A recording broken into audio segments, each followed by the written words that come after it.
For nearly all of human existence, battles were destined to be forgotten. The prehistoric world preserved neither the names nor the exploits of its champions. In time, early written records mentioned warfare, but in sparse description. It's on the walls of a temple along the Nile, where Egyptians carved the oldest known detailed account of a battle in history. This is the story they tell. Word spread of the Egyptian advance. The pharaoh had emerged from the desert, and with his mighty army passed north through the city of Gaza. Now only a stretch of rugged lands lay between the pharaoh and the great hilltop city of Megiddo, where thousands of the enemy awaited him. The young pharaoh Thutmose III pondered his approach to the battlefield. The annals inscribed on the temple record that his generals urged him to consider only the safe roads, which cut north and east, saying to him, "Now 2 roads are here. Let our victorious lord proceed on the one which is satisfactory to his heart, but do not make us go on that difficult road." For Thutmose knew of the 3rd way, the narrow pass of Aruna, which choked here and there by jagged hills and vulnerable to ambush at its exit, but it ran nearly to the foot of the enemy city. Although Thutmose had reigned as sole ruler of Egypt for mere months, his will carried the mandate of the one believed to be his divine father, the greatest god, Amun-Ra. Therefore the army filed behind their king and entered the treacherous pass. The ranks pushed together, disassembled chariots were lugged by porters and pack animals, and a scribe carried a scroll. He would commit to written history this campaign in a battle that would alter the fate of Egypt. The men were only days away from the Battle of Megiddo. Armies like those of the pharaoh were highly vulnerable to ambush when they failed to scout ahead and remain vigilant. Many of us approach the internet in the same dangerous way. See, I connect to public Wi-Fi often when researching for these videos, but I learned that public networks leave me vulnerable to having my passwords, bank details, and more stolen. Enter Surfshark VPN. It's basically become my elite bodyguard unit with top-notch encryption and leak protection on public Wi-Fi. In a library or coffee shop, I connect to a VPN server like this, forget about hackers, and relax while I read up on ruthless ancient warfare. If my email or card has been compromised, Surfshark Alert lets me know so I can take action ASAP.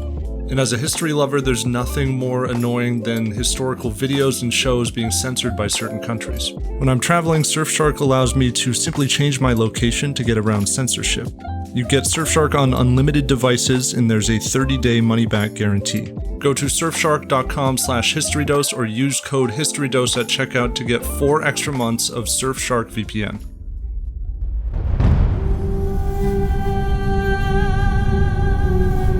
The lords of foreign lands sensed vulnerability on the Egyptian throne. As Thutmose III was heralded as the new supreme pharaoh, the prince of a distant city-state called Kadesh pressed his advantage. Backed by a rival of Egypt, the Mitanni Empire, the Prince of Kadesh gathered many forces from the disjointed tribes of Canaan and Syria at the fortified town of Megiddo. From there, the coalition could choke off Egypt's access to essential materials, including specific woods to make chariots and tin for bronze weapons. The enemies may have further planned to invade Egypt, to bring war to the banks of the Nile. Thutmose intended to strike them first. Until now, he had been merely a co-ruler of Egypt under the great female pharaoh Hatshepsut.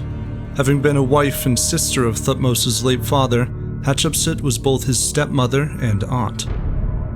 Her reign had witnessed prosperity in Egypt in its capital of Thebes, where she built the Temple of Hatshepsut.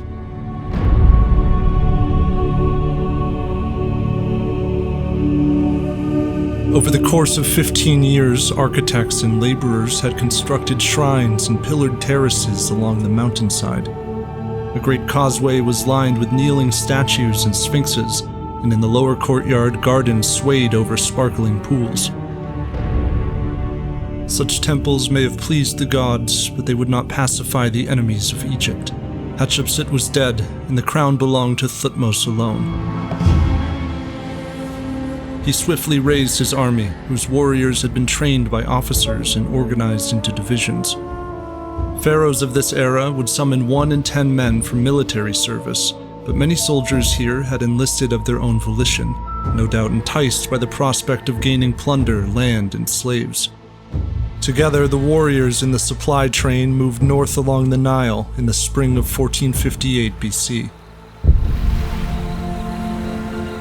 The river had long traced a green thread of civilization through the Sahara. Each year, the life-giving Nile filled a wide floodplain and left behind miles of fertile earth.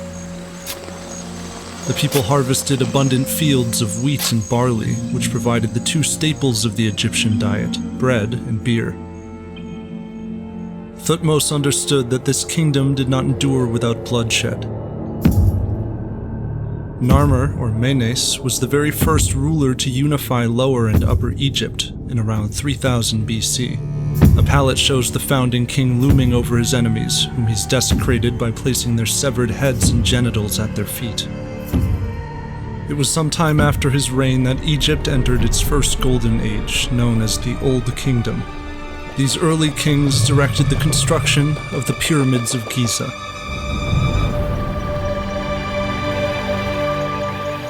They were built from millions of massive blocks encased in radiant white limestone.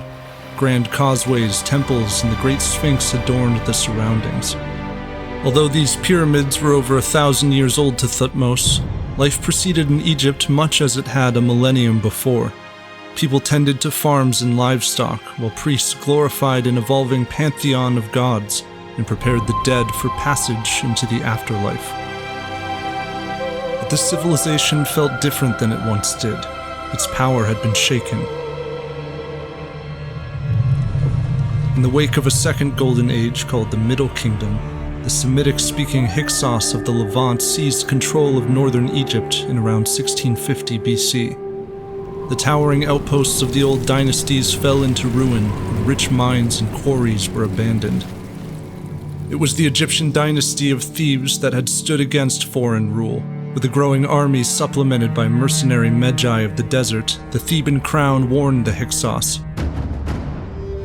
"I will not let you set foot in the fields unless I am upon you. See, I shall drink of the wine of your vineyard, which your people will press out for me. I shall destroy your dwelling place and cut down your trees." Thus, after a century of occupation, the House of Thebes reclaimed Egypt and banished its foreign overlords. Now only a few generations later, an enemy from the Levant challenged Egypt once again, the Prince of Kadesh and his coalition. Pharaoh Thutmose III assembled his forces on the edge of the desert, at the old fortified outposts of Charu.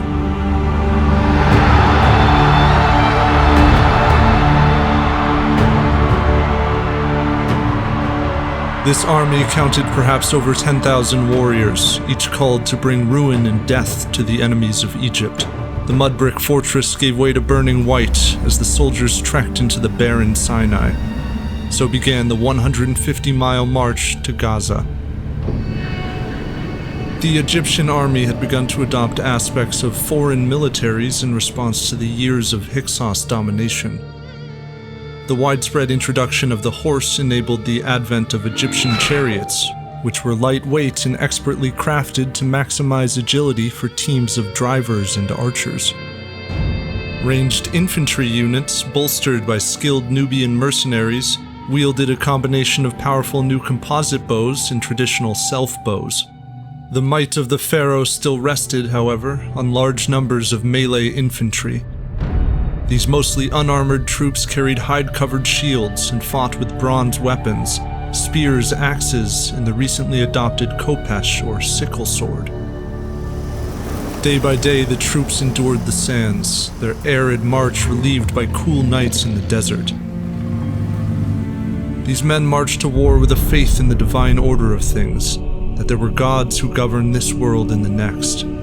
Upon death, hearts heavy with sin would be devoured and the unworthy destroyed. But the god Osiris would permit those of a light heart into the blissful field of reeds, for in life they had stood for Ma'at, truth, order, and justice.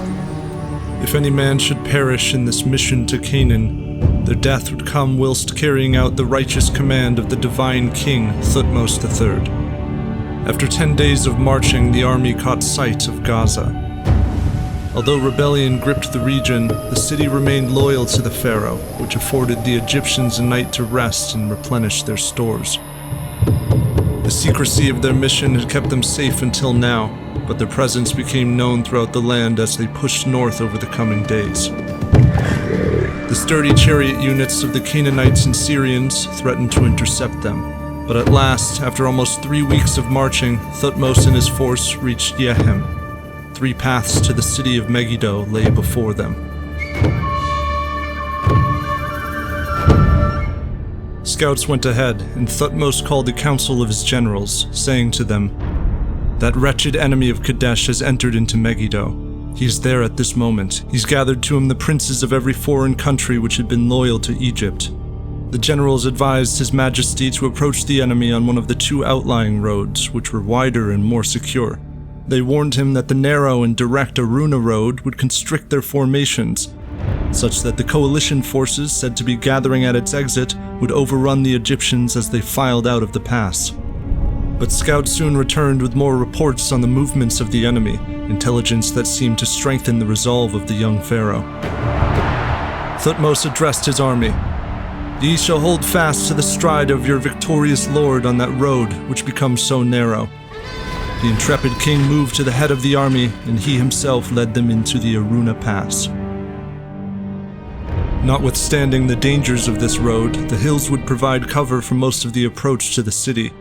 Indeed, traveling over open ground carried its own risks. For Canaanite and Syrian armies relied on heavier, if less maneuverable, chariots. Much like the Egyptians, the weapons of the infantry included bows, spears, axes, and sickle swords. The southern wing of this enemy army guarded the Tanakh Road, while its northern wing stood in the Kina Valley, the very valley that the Egyptians now entered, but their arrival was unopposed. Thutmose may have evaded the enemy by cutting north through an alternate exit, one concealed by the terrain. Regardless, for several hours, the Egyptian army streamed onto the plain. The enemy, having failed to block the pharaoh's advance, pulled back to camp as daylight waned. The annals relate that the Egyptians settled on the banks of a stream. Sentries were posted and rations given as a camp was pitched there for His Majesty, and a charge was laid upon the entire army. "Prepare ye, make your weapons ready, for we will engage in combat with that wretched enemy in the morning."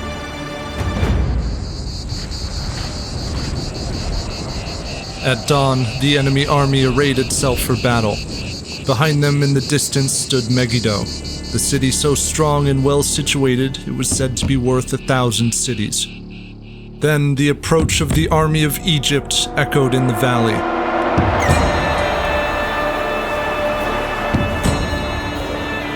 The annals recount, His Majesty went forth in a chariot of electrum, arrayed in his weapons of war, like Horus the smiter, lord of power, like Montu of Thebes, while his father Amun strengthened his arms. Pharaoh Thutmose III assumed his place at the center of the army, and together the main force may have moved on to the southern end of the ridge on which Megiddo stood. The tactics of the opening clash are not recorded, but a certain progression of battle would have unfolded. Archers deployed to the front, loosing arrows on the Syrians and Canaanites. The enemy answered in kind, before waves of Egyptian infantry crashed into the battered lines of the enemy. Amidst shouts and horns, men with sickle swords and axes hacked at shields and cleaved flesh. The chariots of each army roared over the battlefield, threading gaps in the battle lines and cutting down those in their path. The battle devolved into a massacre as the enemy began to break under the Egyptian onslaught. An inscription found in Nubia recorded that at Megiddo, My Majesty attacked them and they fled, falling in heaps. Thutmose had earlier sent a contingent northwest of the city to block an enemy escape in that direction. And so the Canaanites and Syrians desperately made for the walls of Megiddo. They left a wake of upturned chariots and protruding arrows, of hacked limbs and groaning wounded. But the Egyptians forfeited the chance to gain victory then, for it was written that their hearts became possessed by greed. Like crows, the Egyptians fell upon the dead field, picking and tearing away the possessions of the vanquished. The fleeing Canaanites and Syrians meanwhile reached Megiddo. The gates were shut, so the people let down ropes of garments, and it was recorded, "The wretched enemy of Kadesh and of this town were being dragged up hastily to get them into their town, for the fear of his majesty entered their hearts. Their arms were weak, for his serpent diadem had overpowered them." With his enemies still in possession of Megiddo, the Pharaoh issued a new command. They would lay siege to the city. Megiddo stood high, and though its walls were of older mud brick from the Middle Bronze Age, they were bolstered by newer stone structures on top. In certain sections, the walls measured over 12 feet thick and 25 feet tall. Besieging armies of this age could chop and ram at gates and rush ladders to the walls, but they lacked the means to obliterate such a fort. Thutmose opted to starve the city. He commanded his army to surround Megiddo with a ditch and a wall of fresh timber. Officials meanwhile tallied the loot from the battle, which included 924 chariots, some painted and others worked with gold, over 2,000 horses, the royal tent of the Prince of Kadesh himself, and human plunder, 340 prisoners of war, and 83 hands that they had proudly collected from the dead. Even the annals appear to note the exceptional detail of the records kept by Thutmose. Everything which His Majesty did to this town and to that wretched enemy and his wretched army is set down by the individual day, by the individual expedition, and by the individual troop commanders. They are set down on a roll of leather in the Temple of Amun today. Spring sweltered into summer, and still the siege wore on. Thutmose sent troops against 3 other enemy towns in the region as well. From time to time, hungry locals staggered out of their besieged cities, and the Pharaoh pardoned them. He had not come to annihilate the people of these lands, but to demand loyalty, control of trade routes, and tribute. In the span of several months, Megiddo and the 3 defiant towns surrendered to Thutmose. The annals dramatized the subjugation of the region. Now the princes of this foreign country came on their bellies to kiss the ground to the glory of His Majesty and to beg breath for their nostrils. He took their riches, grain, and cattle, and then he took their power, appointing new princes throughout the region. It was said that when Thutmose permitted the people to return to their towns, they went on donkeys, for the Pharaoh had taken all of their horses. Then the army of Egypt began the homeward march, with loads of impeccable treasure, nearly 2,000 slaves, tens of thousands of livestock, and a harvest of wheat.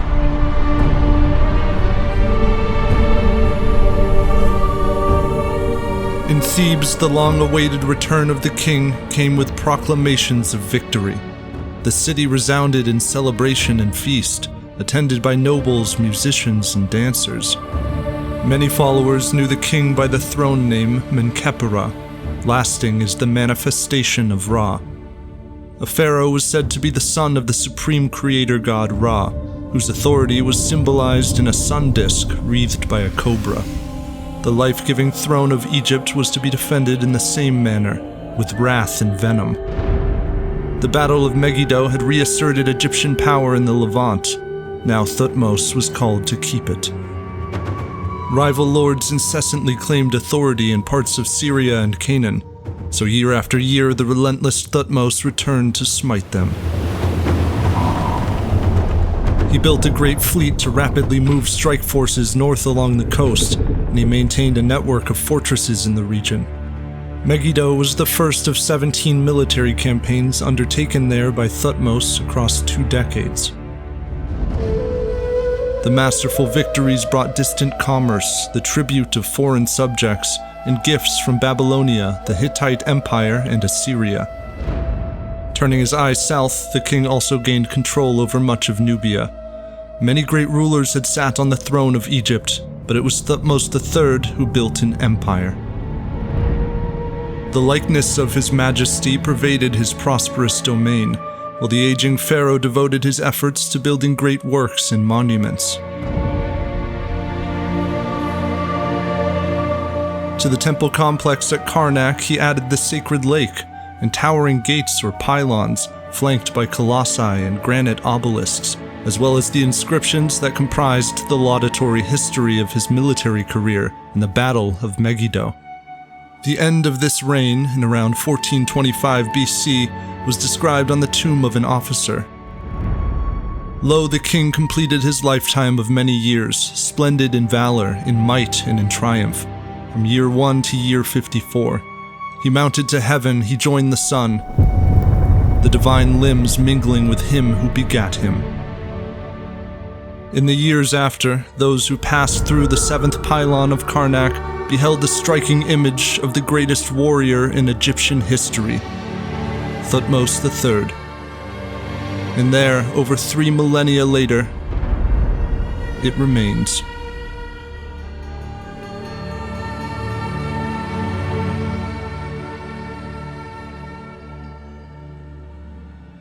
This is around 3 hours of the artist Joseph Feely, aka my brother, manually making one of the dozens of paintings he made for this video. We're just a 2-man team, so I actually spent weeks filling a 247-page document with research and historical references to help Joe depict ancient Egypt as accurately as possible. I'm sure you've noticed that AI content farms are flooding YouTube and it sucks, so if you want to help this kind of work survive on this platform, go to the Patreon link in the description. Thanks.